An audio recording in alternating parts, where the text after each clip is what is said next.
Indigestion.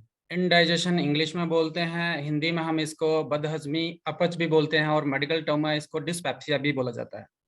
आज के topic के रिलेटेड जो भी मेरे व्यूज़ होंगे वो मेरे पर्सनल हैं, चाहे मेरी पर्सनल स्टडी पे होंगे। और इसमें दिखाया जाने वाला कोई भी जो प्रोडक्ट होगा वो किसी भी डिजीज़ के को क्योर करने का, डायग्नोज करने का दावा नहीं करता है। सो आपको ये चीज़ ध्यान में रखनी है। चलते हैं हम इंडाइजेशन के प्रति। अपच या बदहजमी क्या चीज़ होती है? Indigestion is not a disease but some symptoms you experience. ये कोई बीमारी नहीं है, बेसिकली कुछ हम, ये हमारा एक एक्सपीरियंस है जो हम एक्सपीरियंस करते हैं किसी सिचुएशन में। और कब होता है, क्या क्या इसके कारण है, इसके लक्षण है। बेसिकली जब भी हमें इंडाइजेशन होता है तो हमें कहाँ पे डिस्कम्फर्ट इन अपर एब्डोमेन, जो हमारी नाभि का जो एरिया है उसके ऊपर का जो पेट है वहाँ पे हमें डिस्कम्फर्ट होता है और हम डॉक्टर के पास जाते हैं कि नहीं मुझे कुछ प्रॉब्लम हो रही है। तो बेसिकली वो लक्षण होते हैं इंडाइजेशन के। Experience different for different people. अलग अलग लोगों को अलग अलग एक्सपीरियंस इसका हो सकता है। कईयों को पेट की जलन होती है, कईयों को गैस बनती है, कई बोलते हैं कि नहीं मुझे पेट फुलनेस हो रहा है, कईयों को ब्लोटिंग की समस्या हो सकती है। तो हर एक पर्सन को जरूरी नहीं कि एक ही जैसे लक्षण हो। अलग अलग लोगों को अलग अलग लक्षण जो हैं वो हो सकते हैं इस चीज के प्रति। भी डेली और ओकेजनली इंडाइजेशन या अपच जो है वो जरूरी नहीं कि आपको डेली हो, ये कभी कभार हो सकता है और कई लोगों को ये अक्सर होता है। तो ये इसके जो लक्षण हैं ये कभी भी हो सकता है और कभी कभार भी हो सकता है। इंडाइजेशन में be a symptom of another digestive disease. कई बार हम सोचते हैं कि नहीं हमें ये मैंने खाना खाया जो बदहजमी हुई ये उसकी वजह से है, नहीं उसकी वजह से नहीं होता। कई बार हमें ऐसा लगता है कि अगर हमारे पेट में गॉल ब्लैडर में अगर कोई ऐसा स्टोन डेवलप हो रहा है तो उसकी वजह से भी हो सकता है। या फिर हमें कहीं लीवर में कोई प्रॉब्लम है, हमें कोई जॉन्डिस होने वाला है तो उसके जो प्री लक्षण हो सकते हैं कि हमें इंडाइजेशन की जो समस्या जो है वो हो सकती है। कुछ और भी समस्याएं जो है हमारे डिजीज से जुड़ी हैं उससे भी हमें इंडाइजेशन या अपच जो है वो हो सकती है। फिर इसके बाद है कि if no underlying disease found symptoms can be eased by lifestyle changes and few medications. हाँ, जैसे मैंने कहा कि ये डिजीज कोई आपको इंटरनली डेवलप हो रहा है पेट समस्या के कारण, उससे भी हो सकता है डाइजेशन, या फिर आपका ये लाइफस्टाइल का हिस्सा भी हो सकता है और उसको हम लाइफस्टाइल चेंज करके भी जो है वो क्योर कर सकते हैं। उसके बाद जब हम बात करते हैं इसके सिम्टम्स पर, अर्ली फुलनेस ड्यूरिंग मील्स। जब भी हम क्या करते हैं कि खाना खाते हैं तो हमें, अभी हमने खाना खत्म भी नहीं किया होता तो हमें ऐसा लगता है कि नहीं हमारा पेट फुल हो गया, हमें जो फुलनेस की जो है वो प्रॉब्लम आ जाती है। आपने खाना थोड़ा सा खाया और आपको फुलनेस की समस्या हो गई तो ये भी एक लक्षण हो सकता है कि आपको इंडाइजेशन हो रहा है। Uncomfortable fullness after meal, fullness lost longer than it should be. जैसे क्या होता है कि हम खाना खाते हैं तो हमें लगता है कि 2-3 घंटे हमारा पेट फुल रहेगा। उसके बाद आहिस्ता आहिस्ता जैसे ही पेट से वो खाना नीचे जाएगा तो हमें फिर दोबारा जो है क्रेविंग खाने की होती रहती है। लेकिन इसमें ऐसा नहीं होता। जब हमें इंडाइजेशन होती है तो हमें क्या रहता है कि 4 से 6 घंटे तक हमारा पेट फुल ही रहता है। तो इसका मतलब ये भी है कि हम जो है ये हमारे सिम्टम्स आ रहे हैं इंडाइजेशन के या अपच के। डिस्कम्फर्ट इन अपर एब्डोमेन, जो नाभि के ऊपर का जो एरिया हिस्सा है, ये नीचे नहीं, ये ऊपर वाले हिस्से में जो प्रॉब्लम रहती है ये उसी की समस्या है।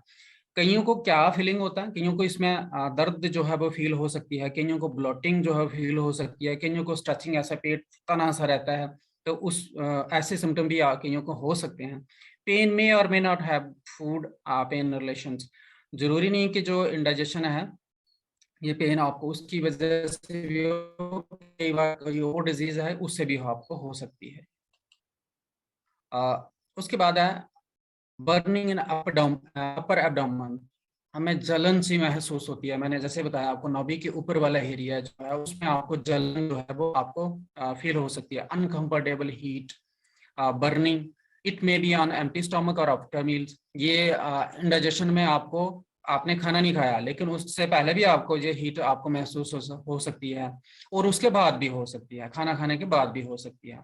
कई लोगों को लगता है ब्लोटिंग इन अपर एब्डोमेन, जो ऊपर वाला पेट है उसमें ऐसे फूल सा जाता है और गैस्ट्रिक जो है वो बहुत सारी बनती है, बिल्टअप ऑफ गैसेस। तो बहुत सारी गैस बनती है और पेट इतना टाइट हो जाता है। तो ये भी एक सिम्टम हो सकता है कि आपको इंडाइजेशन या अपच आपको हो वो अक्सर यहाँ रेज होता है कि are heat burn heart burn and indigestion are same. क्या जो हर्ट बर्न हमें जैसे जलन सी सीने में होती है, जहाँ फिर इंडाइजेशन जो है वो दोनों चीजें सेम है। तो इसमें जो मेडिकल साइंस कहती है, जहाँ जो साइंटिफिक फैक्ट्स हैं वो कहते हैं कि ऐसा नहीं होता। ये जो हर्ट बर्न है ये समस्या की चीज हो सकती है। ये GERD जो गैस्ट्रोएसोफेगस रिफ्लक्स डिजीज जो है ये उसका हिस्सा हो सकता है। उसमें क्या होता है कि जैसे हमारा पेट जो है उस हमारे पेट में जो बाइल जूसेस जो बनते हैं वो हमारे इस बाल्ब जो खाने की नली है वो बाल्ब अगर लीक है जहाँ वो टाइट नहीं हो रहा किसी भी तरीके से फैट की वजह से, तो उसमें से बाइल जूसेस जब ऊपर जाना शुरू कर देते हैं फूड पाइप में, तब हमें ये समस्या पैदा होती है। तो ये इंडाइजेशन का हिस्सा नहीं भी हो सकता है, नहीं होता और हो सकता है।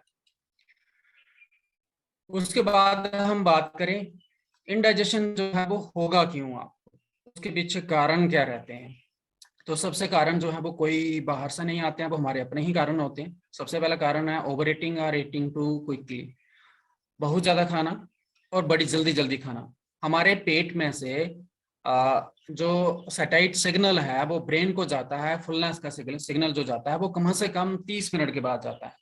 और अगर हम फूड को खा नहीं रहे हैं बल्कि उसको जानवरों की तरह चर रहे हैं, तो क्या होगा कि हम बहुत ज्यादा खा लेंगे और वो सिग्नल जो है देर से जाता है और हम बहुत ज्यादा खाएंगे तब भी हमें इंडाइजेशन की प्रॉब्लम हो सकती है। फिर उसके बाद जो दूसरा है जो मेन है हम में पाया जाता है फैटी ग्रीसी और स्पाइसी फूड। ऑप्शन अवेलेबल ही नहीं है आज हमारे पास। कहीं पे भी जाओ कहीं होटल में या कहीं रेस्टोरेंट में जब हम जाते हैं तो वहां पर बहुत सारे ऐसे फूड हम खा लेते हैं फैटी ग्रीसी या स्पाइसी फूड जिनका पचने का टाइम जो बहुत ज्यादा होता है, लेकिन हम वो बार बार खाते रहते हैं। उसकी वजह से भी हम जो है वो इंडाइजेशन का शिकार हो सकते हैं।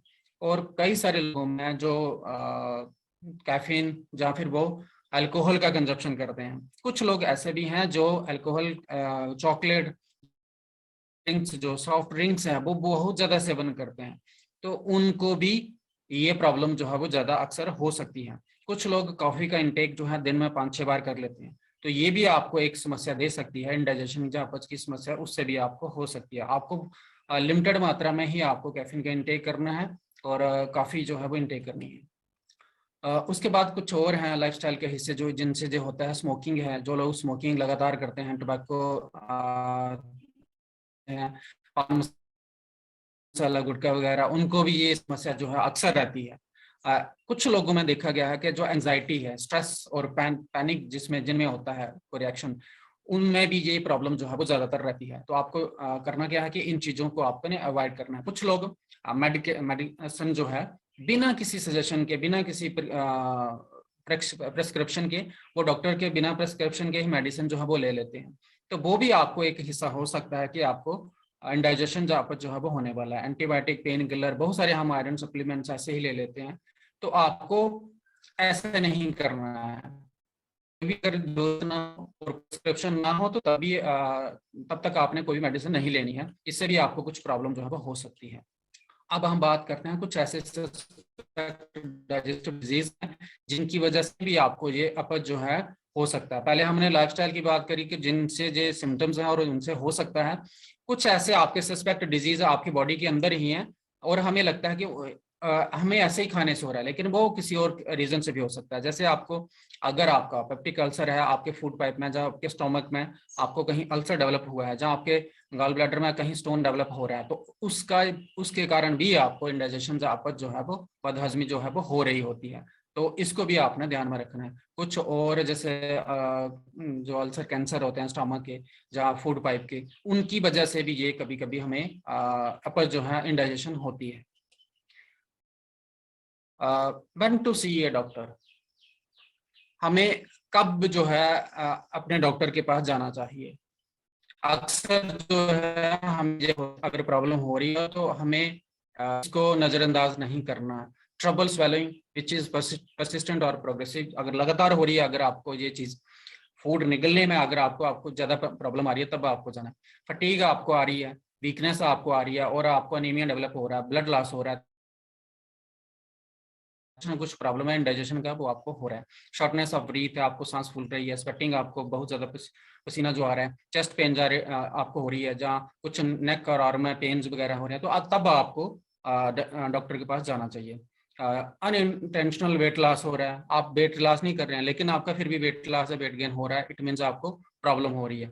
परसिस्टेंट लॉस ऑफ एपेटाइट, आपको भूख नहीं लग रही है, तब भी आप ये कुछ सिम्टम्स हैं। रिपीटेड वॉमिटिंग होती है, बार बार उल्टी आना, तो वो भी वॉमिटिंग में कहीं ब्लड का कोई थिका जो आना, तो ये सारे सिम्टम हैं, तब आपको नजरअंदाज नहीं करना और आपको डॉक्टर के पास जाना ही जाना।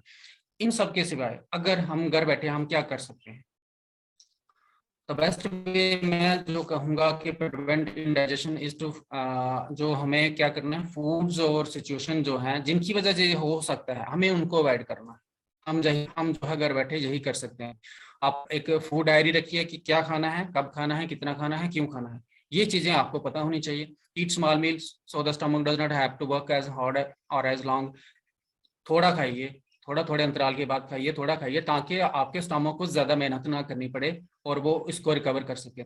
ईट स्लोली, धीरे धीरे खाना है। Avoid foods that contain high amount of acids such as citrus fruits and tomatoes. आपको कुछ जो सिट्रिक एसिड जो प्रोड्यूस करते हैं पेट में, आपको वो वाले फूड वो कम करने हैं। रिड्यूस स्ट्रेस लेवल, अपने स्ट्रेस को कम करिए। Cute smoking can irritate the lining of the stomach, और ये पता है कि स्टोमक की लाइनिंग को अगर हमने डिस्टर्ब किया तो उससे हमें बहुत सारी प्रॉब्लम, उससे अल्सर्स भी डेवलप होते हैं और इंडाइजेशन की प्रॉब्लम जो है वो मैक्सिमम हो सकती है आपको। Cut back on alcohol consumption, जो लोग इसमें, तो हमारे इसमें फैमिली में तो नहीं है, लेकिन कुछ अगर लोग जो हैं जिनको ये प्रॉब्लम अल्कोहल की वजह से होती है, तो उनको ये अल्कोहल भी वगैरह कम करना होगा, क्योंकि वो भी स्टोमक की लाइनिंग को खराब करता है। Avoid wearing tight fitting garments, जैसे ही आप टाइट कपड़े पहनते हैं तो क्या होता है कि ये प्रेशर पड़ता है हमारे नाभि के एरिया के पेट पे, और वो वाइल जूसेस को ऊपर रिफ्लेक्ट करता है हमारे खाने की नली में, तब भी हमें हीट बर्न जो होती है। आपको टाइट फिटिंग नहीं पहननी है। Don't exercise with full stomach, जब आप खाना खा लें उसके बाद कभी भी एक्सरसाइज आपको नहीं करनी है, तभी आपको वाइल जूसेस ऊपर की तरफ जाते हैं। Don't lie down right after eating, आप खाने के तुरंत बाद जो है ना बैठ जाते हैं, वैसा नहीं करना। खाने के बाद कभी बैठना नहीं है, आपको थोड़ा सा वॉक करना है, ताकि वो फूड जो है वो अच्छे तरीके से नीचे चला जाए। टेक डिनर, आपका डिनर जो है वो 2-3 घंटे पहले हो जाना चाहिए। एकदम खाया और डिनर बेड पे नहीं जाना है। Sleep with your head elevated, कभी भी आपको सीधे नहीं सोना है, आपका जो पोस्चर है कम से कम 6 से 15 डिग्री जो है वो आप एलिवेटेड रहना चाहिए, आपके स्टमक से ऊपर, आपका हेड जो है वो ऊपर रहना चाहिए। तो ये कुछ बातें हैं जो हम घर में बैठे अपने लाइफस्टाइल को चेंज करके इंडाइजेशन से हम छुटकारा जो है वो पा सकते हैं घर में। अगर कुछ ज्यादा प्रॉब्लम होती है तो आपको डॉक्टर को दिखाना है। मेरा जो पर्सनल एक्सपीरियंस कहता है कि अगर हम जब मैं हर्बल लाइफ में, और मुझे अगर ये प्रॉब्लम थोड़ी रहती थी, तो अब मैंने उसको केयर किया है। जो मेरा एक्सपीरियंस कहता है, आप फाइबर का इंटेक अपनी डेली डाइट में जरूर रखिएगा। फाइबर आपको सॉल्युबल फॉर्म में भी मिल जाएगा, आपको पाउडर फॉर्म में और टेबलेट फॉर्म में भी आपको मिलेगा। दूसरा जो है, आपको अलग कंसनट्रेट की मात्रा जो है वो आपको दिन में 2 बार खाली पेट जरूर लेनी है। और प्रोबायोटिक का इस्तेमाल आपको अच्छा करना है, क्योंकि ये आपको गट हेल्थ इंप्रूव करेगा और उसको इंडाइजेशन को इंप्रूव करने में बहुत ही ज्यादा हेल्प करता है। तो ये एक कॉम्बिनेशन है जो आपको, अगर आप डेली अपनी डाइट में शामिल करते हैं, तो आपको बहुत हद तक इंडाइजेशन या अपच की समस्या से आप छुटकारा पा सकते हैं। एक्सरसाइज डेली रखिए और प्रॉपर न्यूट्रिशन लीजिए, तभी आप जो है इन बीमारियों से, ये बीमारी ने बेसिकली ये सिम्टम्स हैं, तो आप इनसे छुटकारा जो है वो पा सकते हैं। जो मैंने बताया रिजल्ट प्रोडक्ट्स, हाँ वो मेरे अपने रिजल्ट्स हैं, इसलिए ये रिजल्ट्स जो हैं वो पर्सन टू पर्सन वेरी करते हैं। मैं किसी का नहीं कर रहा कि जिससे आपको हर एक चीज, हर आदमी को ये रिलीफ मिल सकता है। सो ये मेरा रिजल्ट है। जून 2020 में मैं हर्बल न्यूट्रिशन से जुड़ा था अपने ओवरवेट और कुछ हेल्थ इश्यूज के चलते। अमेजिंगली फर्स्ट मंथ में मैंने अपना 4.5 kg फैट लॉस किया, अब तक 20 kg कर चुका हूँ। मेरी वाइफ ने भी 16 से 18 kg फैट लॉस किया। बच्चे न्यूट्रिशन लेते हैं, पूरी फैमिली न्यूट्रिशन ले रही है।